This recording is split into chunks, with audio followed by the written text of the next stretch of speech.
Hello, good afternoon of you. मैं नितेश उपाध्याय आप सभी लोगों के लिए एक बार फिर एनसीईआरटी की 1.2 एक्सरसाइज को लेकर के आ रहा हूँ।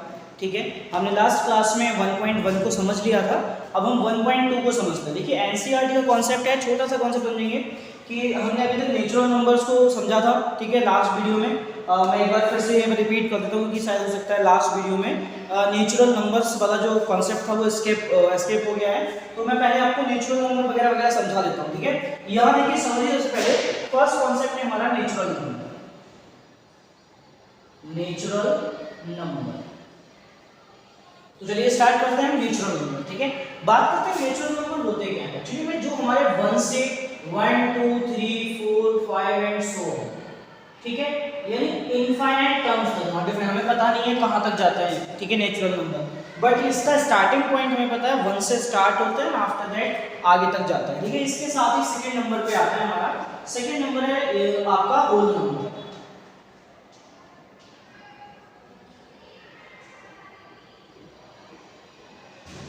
ठीक है, होल नंबर्स कौन से होते हैं? होल नंबर को हम पूर्ण संख्या बोलते हैं हिंदी में। ठीक है, कंप्लीट नंबर्स। ठीक है, तो कंप्लीट नंबर कौन से होंगे? 0 से स्टार्ट होंगे, 0 1 2 3 4 एंड सो, और ये भी हमारे कहाँ तक जाता है? इनफाइनाइट, पता नहीं हमें कहाँ तक जाता है। ठीक है, बहुत लास्ट टर्म्स तक जाता है ये।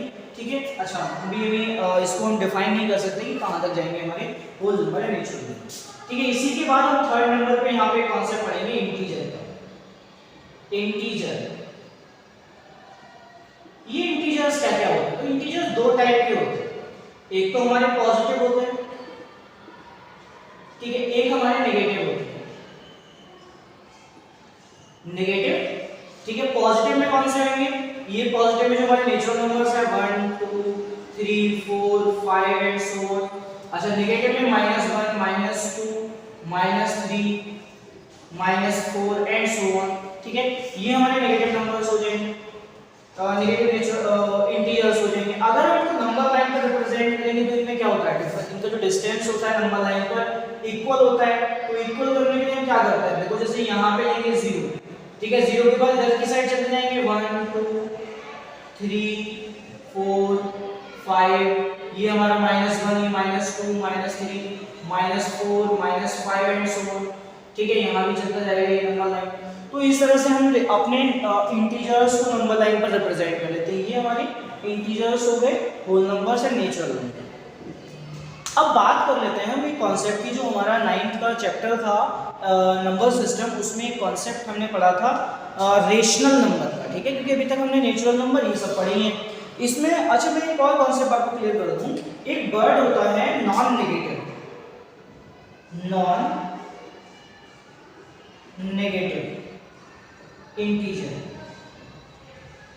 नॉन नेगेटिव इंटीजर्स में 0 इंक्लूड रहता है, हमें याद रखना, 0 1 2 3 4 5 एंड सो ऑन। अच्छा, यहीं पे अगर मैं बात करूं नॉन पॉजिटिव की, नॉन पॉजिटिव इंटीजर, इसमें 0 इंक्लूड रहेगा, -1 -2 -3 -4 एंड सो ऑन। ये हमारे नॉन पॉजिटिव और नॉन नेगेटिव इंटीजर्स हो जाते हैं। ठीक है, तो बात की हमने यहाँ तक। अच्छा, अब बात कर लेते हैं हम एक रेशनल नंबर की, कि एक्चुअली में रेशनल नंबर होता क्या है और हम उसको डिफाइन कैसे करेंगे। ठीक है, तो मैं यहाँ पर इसको इरेज कर देता हूँ।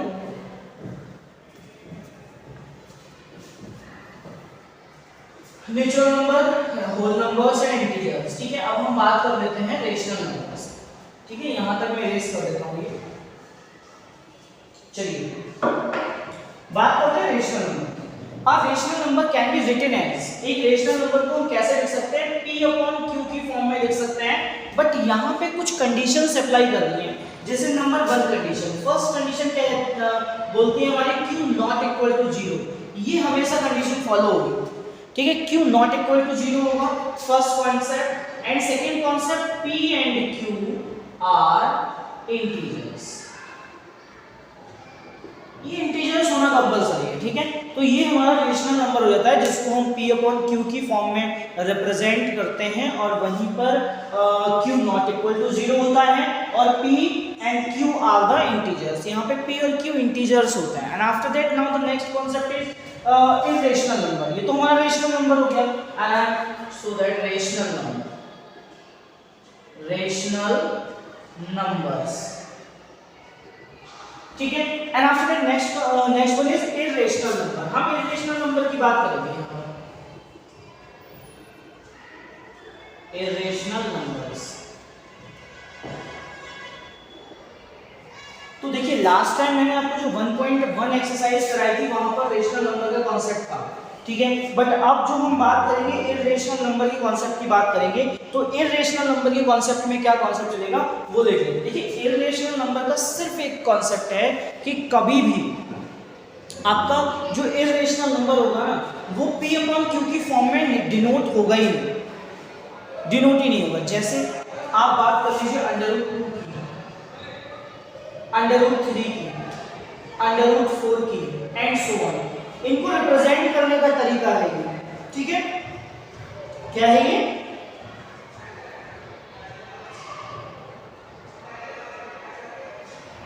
जैसे सपोज दैट मैं एक नंबर ले लूं, कोई भी एक नंबर लेता हूं मैं 0.101 001 0002 एंड सो ऑन।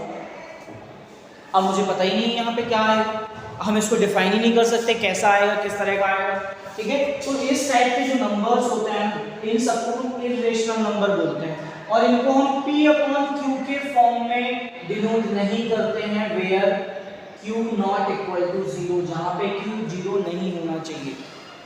यहां तक का पूरा कॉन्सेप्ट है irrational, rational and non negative integer, non negative integer, negative integer, non positive integer, negative integer, positive integer, whole number और नेचुरल नंबर, ठीक है। अब हम बात करते हैं नेक्स्ट कॉन्सेप्ट की, ठीक है। तो नेक्स्ट कॉन्सेप्ट में हम एनसीईआरटी को लेके चलते हैं, थोड़ा सा कॉन्सेप्ट और समझ लेते हैं यहाँ पे। अब देखिए एक चीज यहाँ पे याद रखने वाली है कि इन सभी का जो कलेक्शन होगा, सारे नंबर्स का जो कलेक्शन होगा ना उसे हम क्या बोलते हैं, रियल नंबर बोलते हैं, रियल नंबर्स। ये रियल नंबर कॉन्सेप्ट नहीं है, वो सारे कॉन्सेप्ट होंगे जो आपने लास्ट टाइम पढ़ रखे, लास्ट टाइम पढ़ रखे, जैसे नेचुरल हो गया, होल हो गया, इंटीजर हो गया, रेशनल हो गया, इरेशनल हो गया, ये सारे क्या हैं, ये सारे आपके रियल नंबर का कॉन्सेप्ट क्लियर हो गए हैं, ठीक है। अब हम अपनी न्यू एक्सरसाइज 2.2 की बात कर लेते हैं, क्योंकि ये पोर्शन छूट गया था लास्ट टाइम, वीडियो में नहीं था, ठीक है, मैंने बाद में देखा था तो इसलिए मैंने इसको पूरा आपको एक्सप्लेन कर दिया, ठीक है। अब हम आते हैं नेक्स्ट कॉन्सेप्ट पर। अच्छा, अगर मुझे मैं अब आपको कॉन्सेप्ट ले रहा हूँ, देखिए रेशनल हो या फिर इरेशनल हो, इन सभी नंबर्स को हम कहाँ पर रिप्रेजेंट करते हैं, ऑन दी नंबर। अब मेन कॉन्सेप्ट आया कि अगर हम रेशनल नंबर की बात करें तो इजीली हम उसको क्या कर सकते हैं, नंबर लाइन पर रिप्रेजेंट कर सकते हैं। बट अगर मैं बात करूं इरेशनल नंबर की, then how to represent on the number line, ठीक है, इट इज डिफिकल्ट। बट यहाँ पे थोड़ा सा कॉन्सेप्ट ध्यान रखने वाला है, वो ध्यान रखेंगे आप नंबर लाइन पर, कि हमें नंबर लाइन पर इरेशनल नंबर्स को, किसको, इरेशनल नंबर को, इरेशनल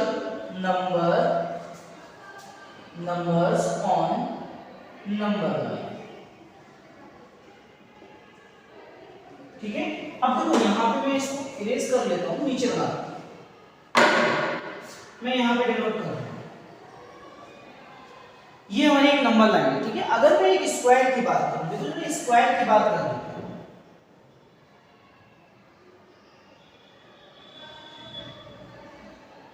ये एक स्क्वायर है 1 यूनिट का, ठीक है, 1 यूनिट का एक स्क्वायर है, ठीक है। और अगर मैं इसके डायगोनल की बात करूं तो देखिए जो डायगोनल का कॉन्सेप्ट कुछ इस तरह का रहेगा, इसी तरह का रहेगा। अगर मैं ये 1 इसकी साइड्स हैं तो इस डायगोनल की जो लेंथ होगी, क्योंकि ये स्क्वायर है, यहाँ पे 90 डिग्री होगा, तो according to the Pythagoras theorem यहाँ पे √2 आ जाएगा। मतलब कि इस नंबर लाइन पर हम √2 को रिप्रेजेंट कर सकते हैं with the help of 1 unit, with the help of 1 unit. तो now let's consider, suppose that यहाँ पे 0 है और यहाँ पे 1 है, ठीक है, ये 1 और 0 हो गए। अब बात करते हैं 1 यूनिट की, तो ये तो 1 यूनिट हो गया, इस पर एक परपेंडिकुलर आपको डालना है 1 यूनिट का, ये 1 यूनिट का परपेंडिकुलर हो चुका है, ठीक है। इस 1 यूनिट का, अब ये भी 1 यूनिट, ये भी 1 यूनिट, यूनिट मतलब सेंटीमीटर, मीटर, कुछ भी हो सकता है, मैं यहाँ पे यूनिट वर्ड बोल रहा हूँ। अब देखेंगे हम यहाँ पे कॉन्सेप्ट, तो मैंने क्या बताया अब यहाँ पे मान लीजिए ये पॉइंट मेरा A था, ये पॉइंट मेरा B था, ये पॉइंट आ गया C, हमने C तक बढ़ा दिया जिसकी डिस्टेंस कितनी है 1 यूनिट की है। तो A और C को यहाँ पे क्या करना है, मिलाना है आपको, A और C को मिला दीजिए। A और C के मिलाने से जो लाइन AC बनी है ये क्या हो जाएगी, हाइपोटेन्यूस हो जाएगी according to the Pythagoras theorem, क्योंकि यहाँ पर ये हमारा 90 डिग्री हुआ। मैंने पहले ही बोला BC is the perpendicular on the number line, यहाँ पे 2 है, यहाँ पे 3 है एंड सो ऑन है, यहाँ पे -1 है, यहाँ पे -2 है, यहाँ पे -3 है एंड सो ऑन। तो यहाँ पे ये परपेंडिकुलर है, अगर ये परपेंडिकुलर है तो हम हाइपोटेन्यूस की बात करेंगे, तो हाइपोटेन्यूस कितना हो जाएगा 1 का स्क्वायर प्लस 1 का square is equal to hypotenuse का स्क्वायर।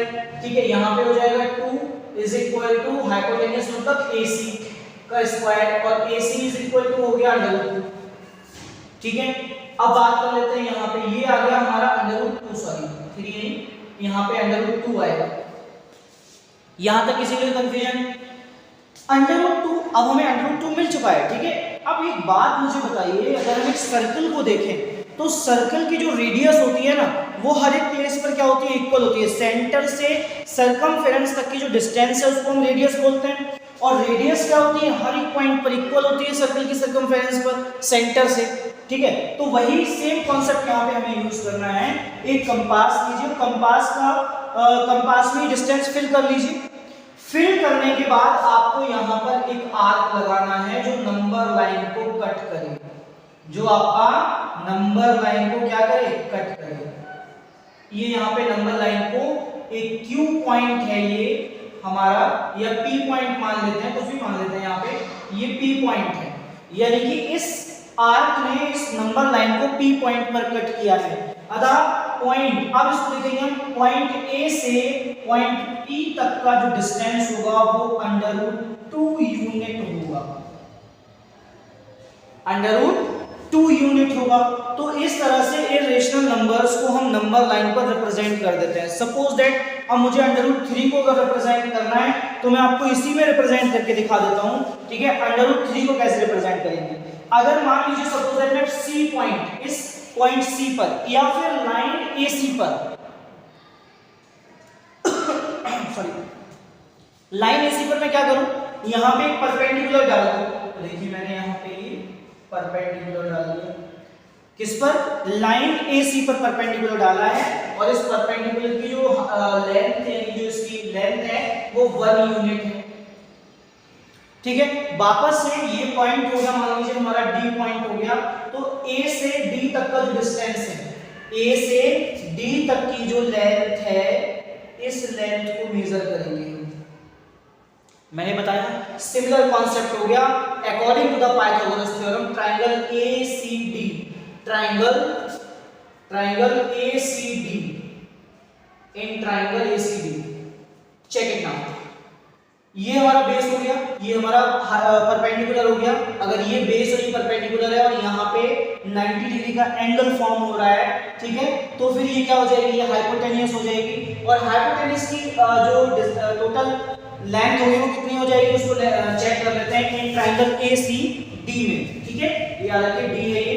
तो बात करते हैं यहाँ पे परपेंडिकुलर का स्क्वायर प्लस बेस का square is equal to hypotenuse का स्क्वायर। परपेंडिकुलर कितना है, 1 का स्क्वायर प्लस √2 का स्क्वायर, √2 का स्क्वायर इनटू हाइपोटेन्यूस का स्क्वायर। अब देख लीजिए 1 + 2 इज इक्वल टू हाइपोटेन्यूस का square, 3 is equal to hypotenuse का square, h is equal to √3, यानी कि हाइपोटेन्यूस कितना आ चुका है, √3। और √3 डिस्टेंस कहां से होगी, ये डिस्टेंस है ADT, AD is equal to आ गया √3, यानी ये वाली जो डिस्टेंस है इसको हम √3 बोलेंगे।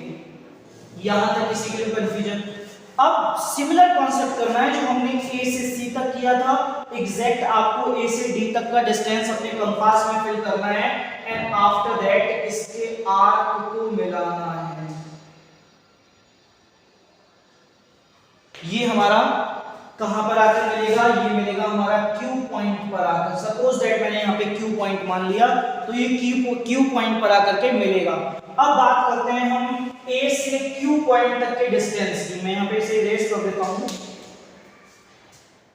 इसे इरेज कर देता हूँ क्योंकि इसकी नीड नहीं है। देखिए इस पॉइंट A से Q तक की जो डिस्टेंस है वो √3 यूनिट होगी, ठीक है।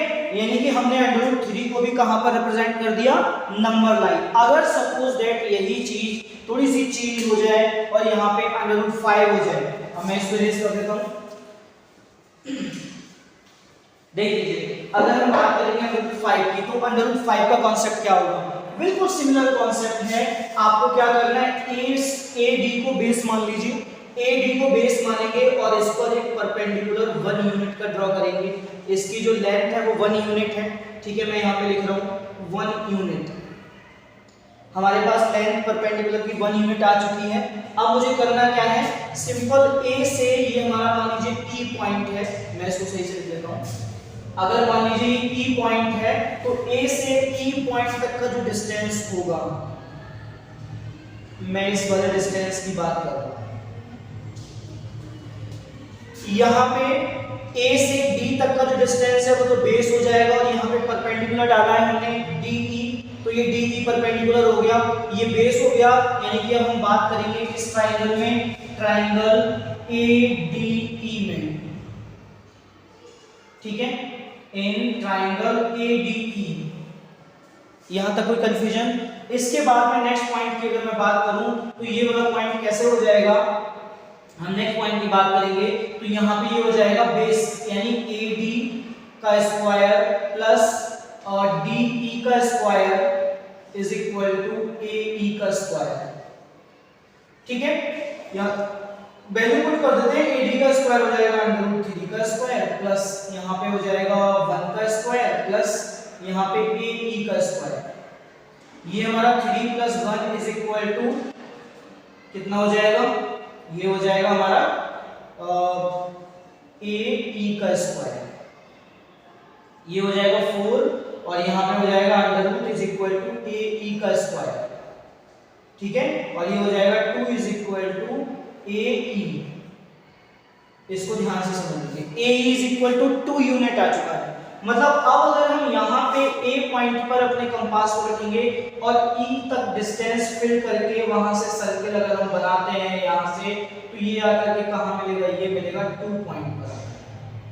किस पॉइंट पर मिलेगा, 2 पॉइंट पर आकर, ठीक है। तो हम पहले देख रहे हैं A से ये 2 पॉइंट, अगर मान लीजिए R मान लूं मैं इसको, तो R तक का जो डिस्टेंस है उसको हम क्या बोलेंगे, 2 यूनिट, ठीक है। यहां तक कोई कंफ्यूजन?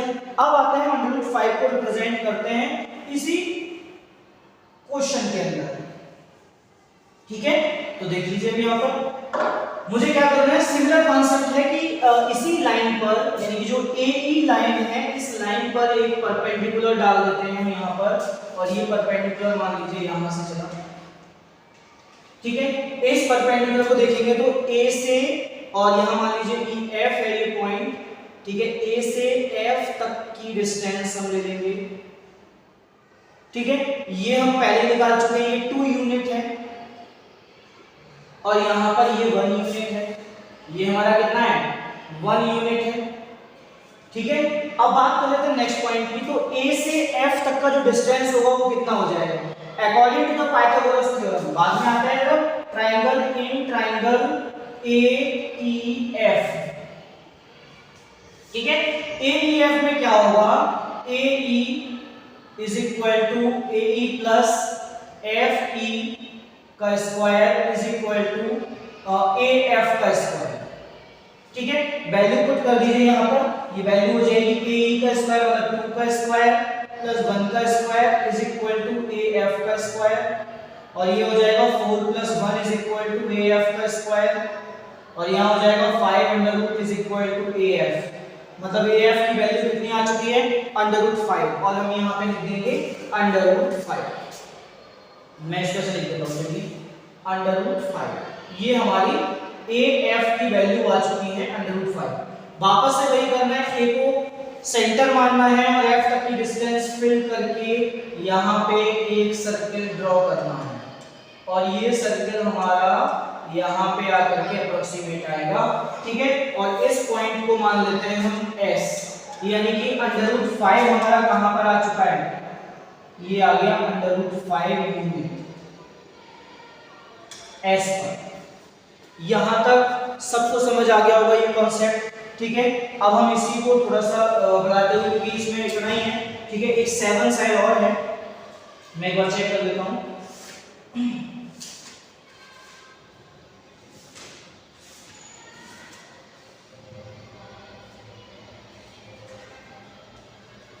यस, केवल क्वेश्चन 5 तक था, √5 तक था, ये मैंने सारे आपको इसी में समझा दिए एक ही क्वेश्चन में, ठीक है। अब हम बात करते हैं next concept.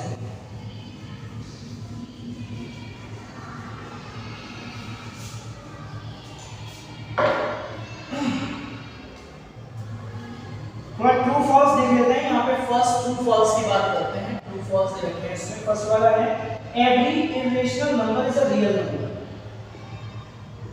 Every irrational number is a real, ठीक है।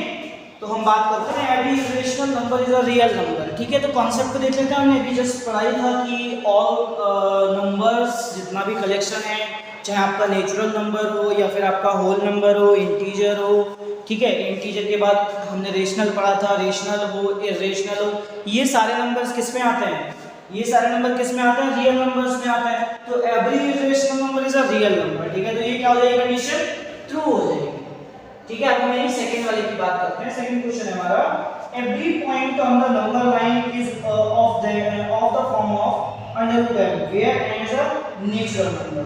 तो देख लेते हैं यहाँ पर every point on number line is of the form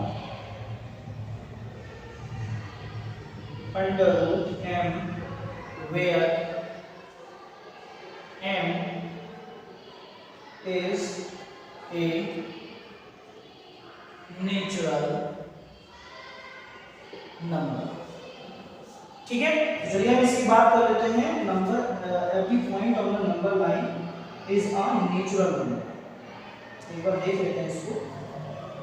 question है number line every point on the number line is a natural number, ठीक है, क्वेश्चन सही है। चलिए अब हम बात करते हैं इधर, ठीक है। अब देखो यह एक कॉन्सेप्ट है बहुत छोटा सा, वो बोल रहा है every point on number line is of the form √m where n is a natural number. It is false. ये क्या हो जाएगा, फॉल्स हो जाएगा। रीजन क्या है, अब हम रीजन की बात कर लेते हैं। तो देखिए अगर हम नेचुरल नंबर्स की बात करेंगे तो 1 का अंडर तो 1 ही रहेगा, √2 को भी रिप्रेजेंट किया जा सकता है, √3 को भी रिप्रेजेंट किया जाता है, √4 को भी रिप्रेजेंट किया जाता है, √5 को भी कर सकते हैं रिप्रेजेंट। बट अगर मैं बात करूं √-1 क्या रिप्रेजेंट करते हैं, √-2, ठीक है। ये जितने भी नेगेटिव इंटीजर्स हैं इनको अंडर में हम नोट नहीं करते, ठीक है। इसीलिए स्टेटमेंट क्या हो जाएगी, फॉल्स हो जाएगी। चलिए अब हम बात करते हैं नेक्स्ट पॉइंट। नेक्स्ट क्वेश्चन हमारा every real number is an irrational number. Third है every real number is an irrational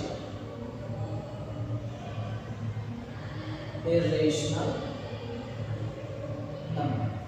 तो देखिए every real number is an irrational number, it is impossible. Reason क्या है कि रियल नंबर में rational भी आते हैं, नेचुरल भी आते हैं, आपके और भी डिफरेंट टाइप के होल नंबर्स भी आते हैं, इंटीजर्स भी आते हैं, ठीक है। केवल रेशनल नंबर थोड़े आते हैं। तो ये क्या हो जाएगी, हमारी कंडीशन फॉल्स हो जाएगी।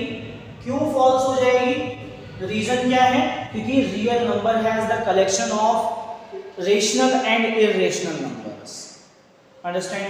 चलिए, तो ये थी हमारी एक्सरसाइज 1.2, ठीक है, जिसको हमें यहाँ पे पूरा कॉन्सेप्ट समझा था हमने, √2, √3, √5 की बात कर लेते हैं। क्वेश्चन नंबर 2 भी दे रखा है यहाँ पर। क्वेश्चन है हमारा, are the square root of all the positive integers irrational if not the give an example of the square root of the number that is a rational number। जो आपका second question है 1.2 का, वो आपसे ये बोल रहा है कि कोई ऐसा जितने भी नंबर्स होते हैं, ठीक है, वो सब क्या होते हैं? स्क्वायर रूट सारे नंबर्स के इरेशनल होते हैं, ठीक है, ये क्वेश्चन का कहना है। अगर ऐसा नहीं है, आप क्वेश्चन आगे बोल रहे हैं, अगर ऐसा नहीं है देन मुझे कोई एग्जांपल दीजिए ऐसे नंबर का जो इरेशनल ना हो, रेशनल हो। तो ठीक है, हम बात कर लेते हैं। तो क्वेश्चन का आंसर क्या हो जाएगा? पॉसिबल है। √4 निकाल लीजिए, 2 आएगा, ठीक है, इट इज रेशनल। अच्छा, कितना निकालेंगे? 9 निकाल लीजिए, 3 इट इज रेशनल। √16 निकाल लीजिए, 4 आ गया, ठीक है, इज रेशनल। ठीक है, √25 निकाल लीजिए, 5 आ गया, इज रेशनल। देख लीजिए, ये सारे नंबर्स क्या आ रहे हैं? रेशनल आ रहे हैं। जबकि क्वेश्चन का कहना था कि अंडर रूट जो भी जिसके भी स्क्वायर रूट निकालेंगे आप नेचुरल नंबर का, वो सब क्या आते हैं? इरेशनल आते हैं। तो क्या हो जाएगा? फॉल्स हो जाएगी कंडीशन। तो हमने ये निकाल दिए, और ये नंबर्स क्या है? हमारे रेशनल। ठीक है, यहाँ तक क्लियर हो चुका होगा। चलिए, तो फिर अब हम आते हैं नेक्स्ट कॉन्सेप्ट पर। ये हमारी एक्सरसाइज यहीं पे कंप्लीट होती है, ठीक है, और इसके बाद हम